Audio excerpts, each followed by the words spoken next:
stopping me particularly from going in and using it. Yes. You guys are denying any service because of my assistive devices. That is correct. Part 9 of a multi-part series featuring Guilford County, North Carolina. Rockingham County Superior Court scheduled another pretrial hearing with the stated purpose being to establish what accommodations, modifications, the court would provide Mike for trial.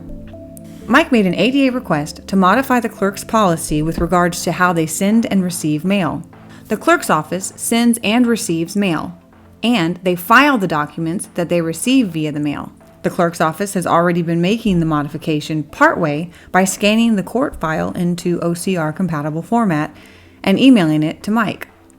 Mike simply asked that the clerk's office receive his documents via email, as he can read the electronic documents himself with his screen reader. Mike cannot read printed material with 100% accuracy even using his assistive devices. At best, they give 70% accuracy. This is not sufficient for verifying court documents.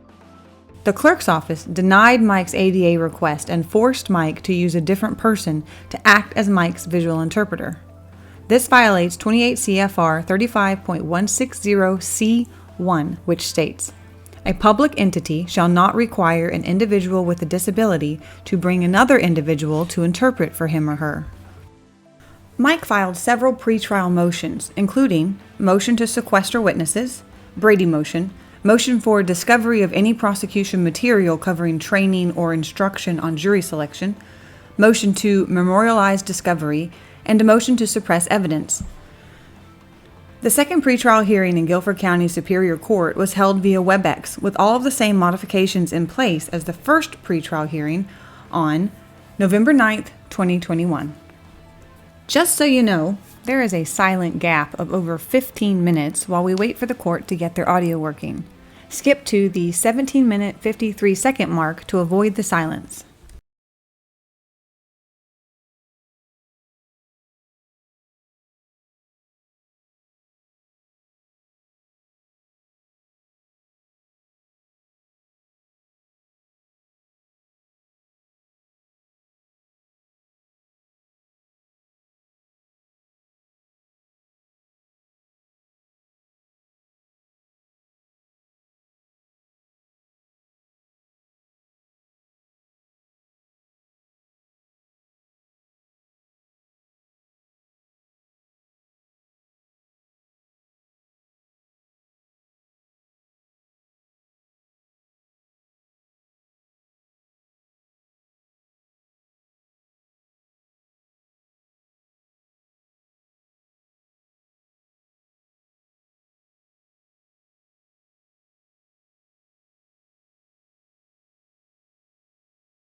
Just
And Mr. Nelson, this is James Capps with the DA's office. Can you hear me now?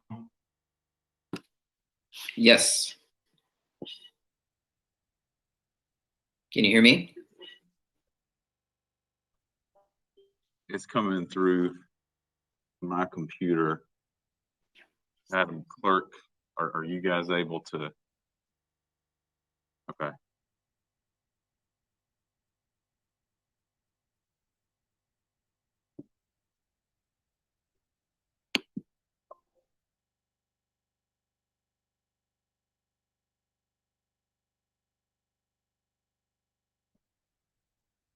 We're trying to get you set up with the feedback. If you do that. We're trying to get you set up with the sound system here in the courtroom. Can you just begin so we can see if we can hear you in here, Mr. Nelson? Yes. Check, check. Can you hear me? Yes, sir. We can hear you. And Your Honor, again, this will be at line 158 on the docket.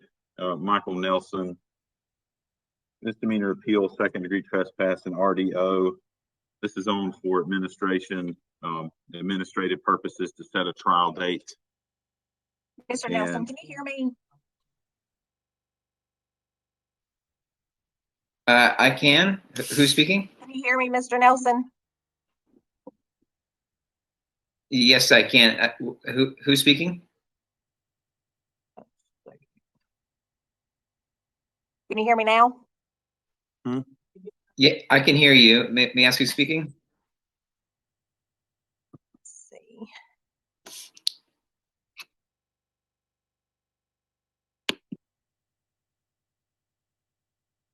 How about now? No. All right, Wendy Stewart, this is James over in the courtroom. Can you hear me coming through on your computer?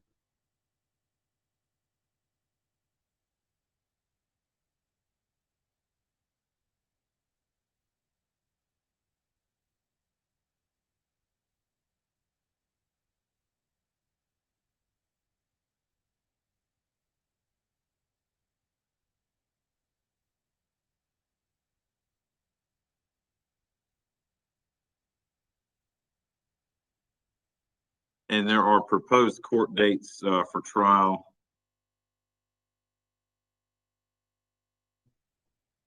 January 31st, 2022, February 28th, 2022, March 28th, 2022, and 25th.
All right, Mr.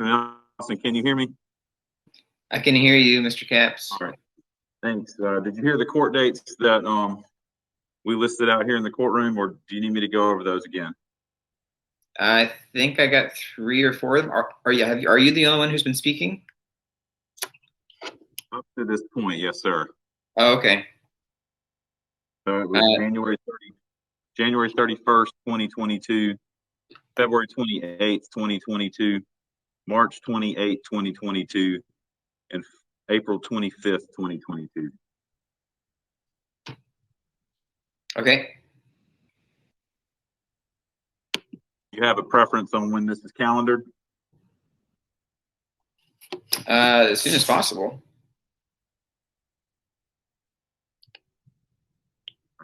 We set it on that January 31st court date then. And Your Honor, there are a few motions. He's filed pretrial. If I can approach with those. Your Honor, this is Sean Lloyd with the District Attorney's Office. These matters, Mr. Nelson, can you hear me? I can. These matters, Your Honor, we have these tentative trial dates. Again, the January 31st, 2022, February 28th, 2022, March 28th, 2022, and April 25th, 2022. Again, with Superior Court, they run the entire week. These are trial sessions that we have for those times. Those are my trial sessions. I do have other matters to handle those weeks, as well as trials that are both older as well as of a higher priority, given that some individuals are in custody. So, Mr. Nelson, just to let you know, just because those are trial dates that are provided to you, those trial weeks, it does not mean that you will be T1. It just means that those are tentative trial dates that you will be placed on the trial calendar, although it does not mean we will necessarily get to your case. Just wanted to make Mr. Nelson as well as the court aware of that, Your Honor. You say T1? I said you will not necessarily be trial number 1 or T1 as we put it. Okay, thank you. They will be placed on those weeks. However, it does not mean that we will necessarily get to them. Again, we have cases that are older as well as individuals who are in custody. So I just wanted to make you aware of that they will be placed on there. However, we may not necessarily be able to get to it. Okay. Thank you.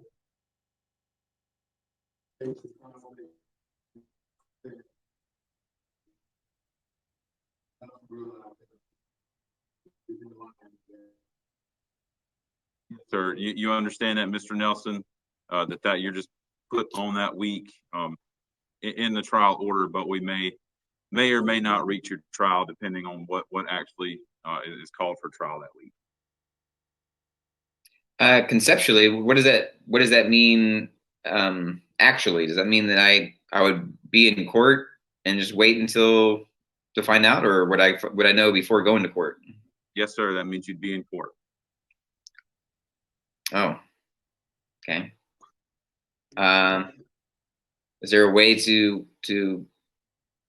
let me know before traveling for court? Because it's like a 30-hour round trip for me, and I'm due to my disabilities, I can't travel myself. I have to have somebody drive me, and my primary driver is the mother of my children. So it's a 30-hour round trip for 6 people. It's not just something we can do multiple times without incurring a significant cost.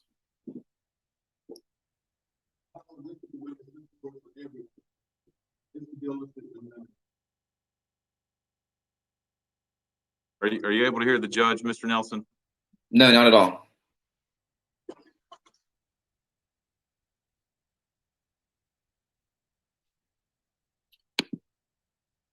All right, hold on one second.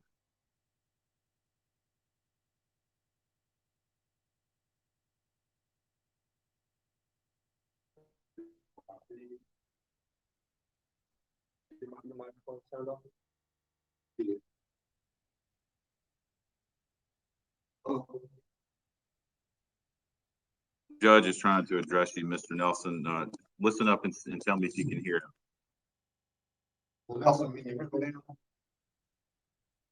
Not really. I mean, I heard a noise, but it's not articulable.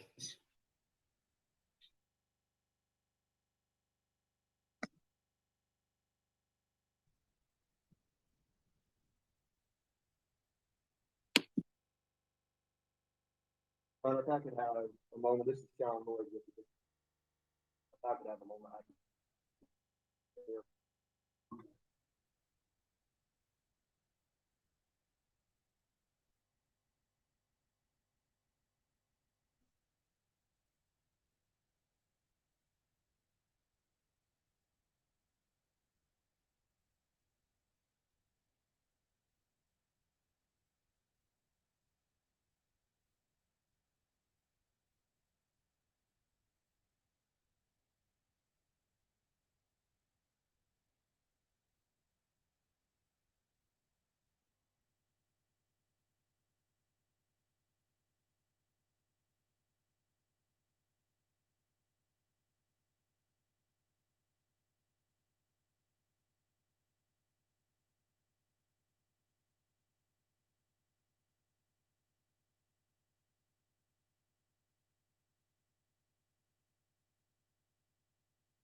Your Honor, if I may approach.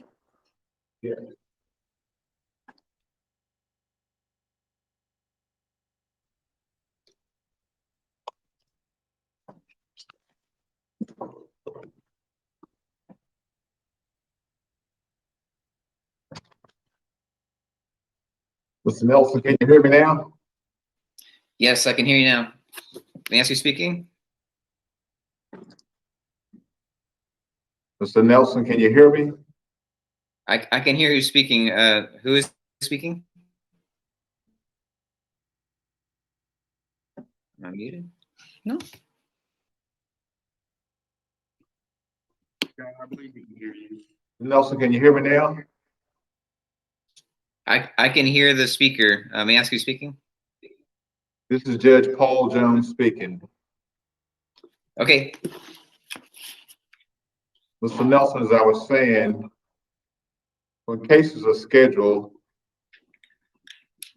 it comes in rotation according to priority. So no one can give you a guaranteed time or date that your case will be heard.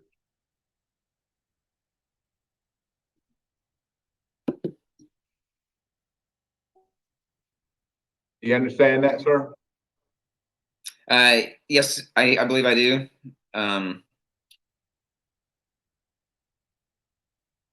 We have pending motions, like pretrial motions, and I believe whenever we hear those motions, it should dispose of this case before trial.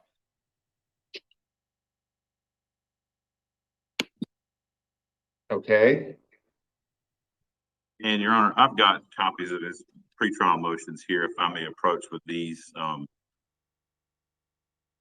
believe they'll be heard by the trial judge. Right. If I may.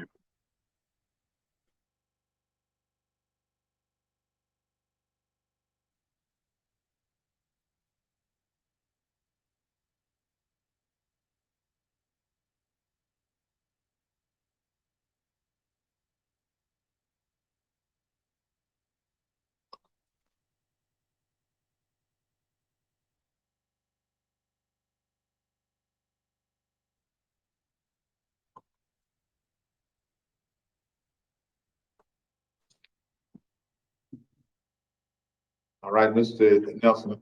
Court is seeing motions that will be heard by the judge actually hearing the case. Is there a way to schedule an evidentiary hearing or a suppression hearing prior to trial? That will be done by the judge hearing the case.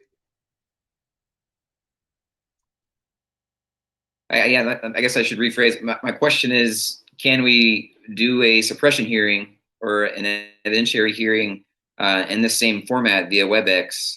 And if whatever the determination of the court is from that, whenever they rule on the motions, if it goes to trial, then I could make myself available to make the trip to North Carolina to be present in court for the trial. Well, you had to be present for the motions also. The motions will not be heard through WebEx.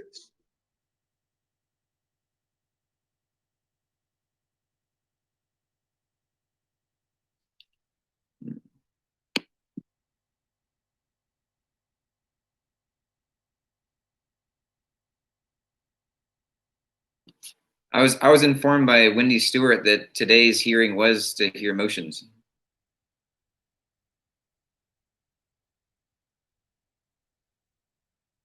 What's the state's position? State's position at this point was that those are motions that are appropriate for the trial judge, and he needs to be present for those. I'm not aware of any motions hearing scheduled for today. The only motions which were scheduled today was regarding an accommodation that need to be made toward the hearing.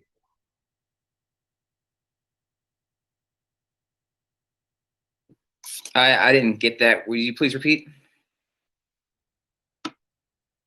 The motions which were scheduled today included accommodations that you requested for the hearing or the trial.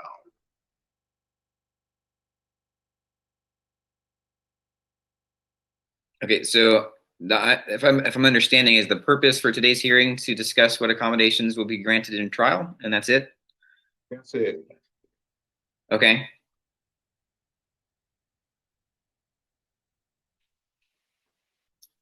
Sir, the motions you file are motions that are heard by the trial judge who will hear the case, not as a preliminary matter. Okay, so Brady and discovery, I don't get that until trial. So what are you requesting? Brady, I have my Brady motion, and in my discovery motion, I list some specific evidence that I believe could be exculpatory to be released from the district attorney's office. What says the state? Your Honor, I'll just acknowledge that, the state does have a duty to disclose as far as Brady material. At this point, I'm not aware of any Brady material.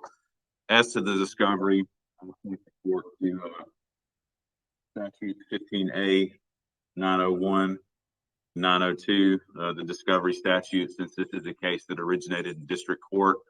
Remind the court and the defendant that he has no discovery rights. That I don't need to be heard other than that.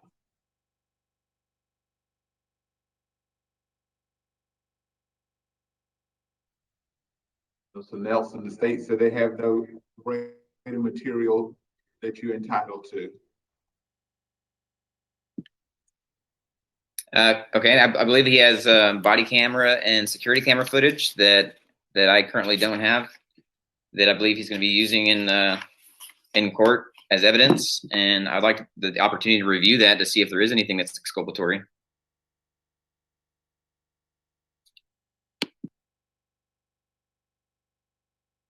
Again, Your Honor, I'm not aware of any Brady material on the body cam footage because this is a case that originates out of district court. There is no right to discovery. I'm happy to review that body cam footage with Mr. Nelson the week of trial, but I don't.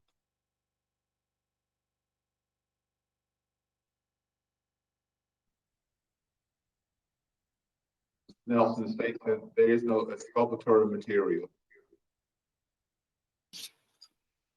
I don't know if I agree with that or can agree with that until I have an opportunity to review what they have, Judge. And in order to prepare an adequate defense, I need to be able to determine what evidence he has is exculpatory or not, so I can craft my defense. And the week of trial, I'd argue, is not enough time to prepare a defense once I discover there is exculpatory evidence in the evidence that the prosecutor has.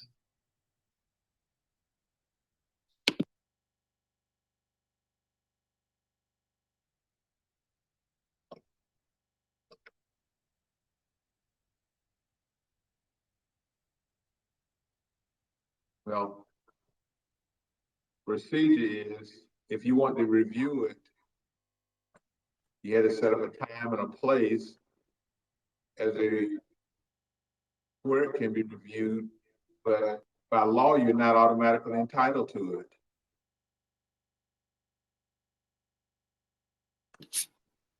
I understand the statute on discovery, Judge. I think the standards of fairness and judicial practice would apply regardless of the setting of if it's superior court or district court. But as far as Brady goes, my understanding is that no matter. You're practicing law based on misinformation. That is not the law.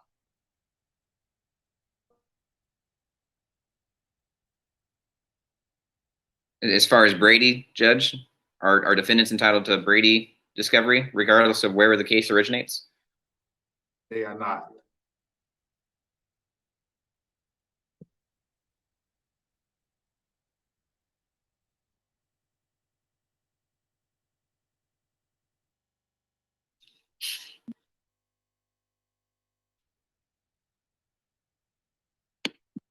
You are proceeding on a misinterpretation of the law.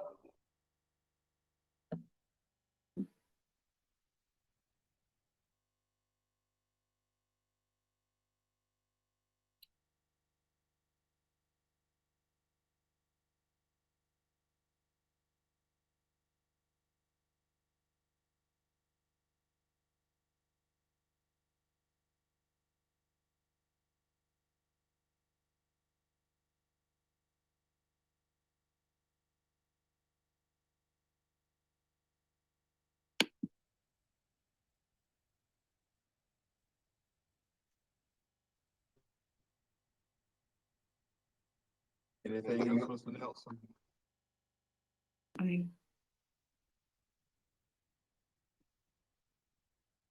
If I can show to the court that some of the evidence I believe the prosecutor has in possession is helpful to my case in an exculpatory manner, would that help the court? That's not the way the procedure works.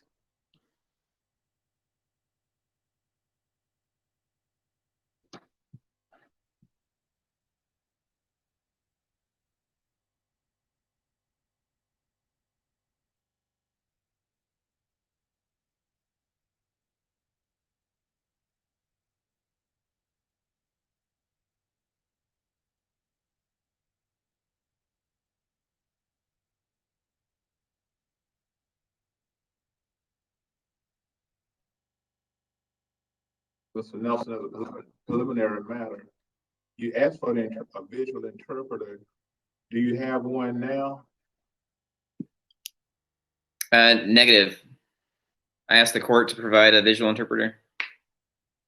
Well, North Carolina does not have a certification for visual interpreters, but as an accommodation, the court will give you the assistance of a person to assist you in your case, such as one of the clerks who's employed by the court, or you can have an auxiliary aid to help you to describe anything that you may want to be interpreted to you.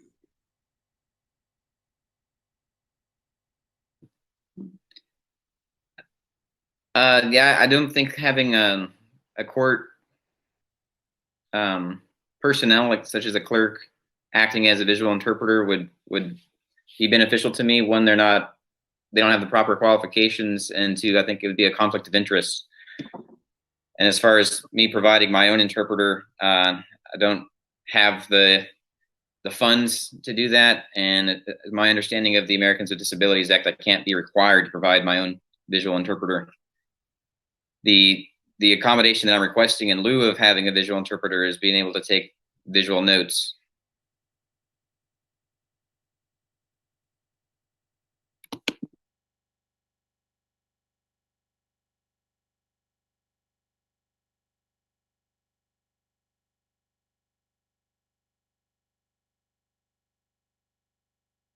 Well, since the state does not have such a system, what are you suggesting?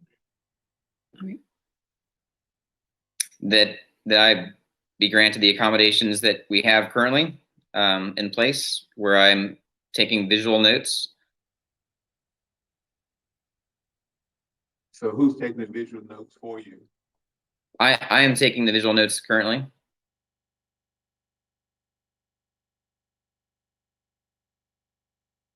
Okay. Was that the same thing you want for your hearing or your court case? Yes, Judge. In lieu of having a visual interpreter, my ability to take visual notes during the proceedings is a reasonable accommodation. Okay, well, I think the court will allow you to use that during a trial or hearing.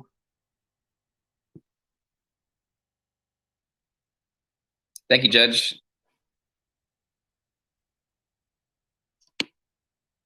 Does the state object to him having a visual interpreter? No, sir. No, Your The Honor. state does not object.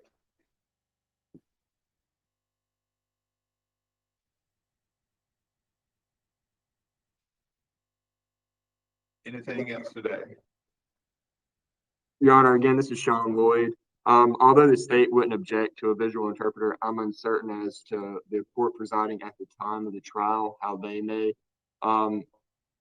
see it or how they may want to proceed. I just wanted to caution Mr. Nelson in regards to that. Although we may not object, the court that's presiding at the time of trial or any kind of motions, they themselves may not allow it. So I did want to just caution Mr. Nelson towards that. Also, Your Honor, I did want to make one correction. The email that was sent out regarding motions. There was an email that I believe Mr. Nelson had sent to our office, or an individual in our office, or I believe it was to the county attorney requesting the video. That's where Mr. Stewart had responded to him or told him that this was going to be the purpose for a motion to hear that, was because there was a misunderstanding from me. I didn't actually receive the email, but me, Sean Lloyd, that there was an actual motion filed. I didn't know it was just an email, so I did want to make that correction on there. As far as we're on the record itself, that was my misunderstanding. I thought there was an actual motion filed regarding that issue, but there wasn't an actual motion, no formal motion. It was just an email that was sent requesting PWC. However, Your Honor, again, today was specifically for trying to figure out exactly what trial dates and to give Mr. Nelson notice of the potential trial dates to try and accommodate him the best that we could. That's all I wanted to say, Your Honor. Mr. Nelson, what state do you live in, sir? I'm sorry? What city and state do you live in? I reside about 15 hours from Guilford County. Well, one of the things we can do is try to have you on telephone standby. That way you don't have to make an unnecessary trip if the case is not going to be reached. Would that work better for you? Yes, sir. These accommodations that we have today and that we had in September have been great. They've been leaps and bounds from what I've received in the court previous to those dates. And I don't quite understand what the gentleman from the prosecutor's office said a minute ago regarding this hearing. If this hearing was to simply ensure what accommodations I'd have during trial, I don't understand how we can agree to one thing today and then withdraw that the day of trial. The ADA certainly doesn't agree with that, nor my understanding of the Supreme Court case law, Tennessee v. Lane, where accommodations to be denied, the department head has to demonstrate how granting those accommodations would disrupt the normal function of the proceedings. And as we've been having these proceedings without disruption, both in September and today's date, I think there is no possible way to demonstrate the contrary.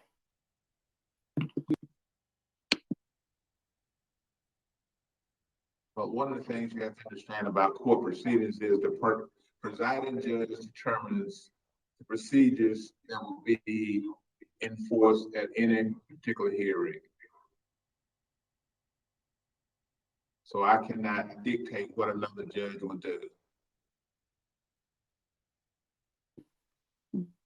As far as I understand, the Americans with Disabilities Act and the way the Supreme Court has interpreted it, it's to be handled administratively, Judge, and not in a judicial manner. And so as long as the administrative understanding is met, to act in a judicial capacity to override the administrative agreement would be a misuse of the position. That's your understanding. I'm not arguing with you.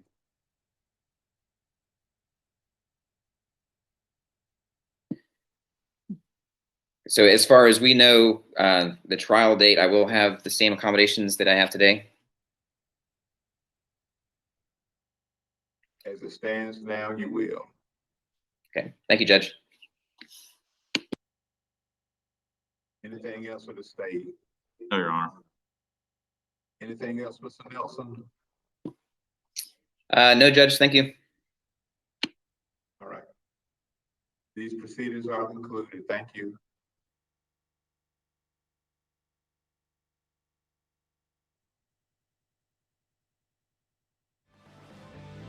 ADA issues are administrative issues and are not to be handled in a judicial capacity. Yet the stated purpose for this hearing was for the judge to determine from the bench what accommodations, modifications the court would make for trial. That's not what happened at all, In fact, the judge said that was up to the trial judge. Stay tuned for more. Thanks for watching. Deo Presso Liber.